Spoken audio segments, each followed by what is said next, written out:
sa gitna man ng daan.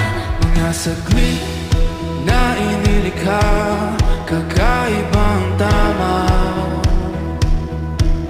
ng sinag sa iyong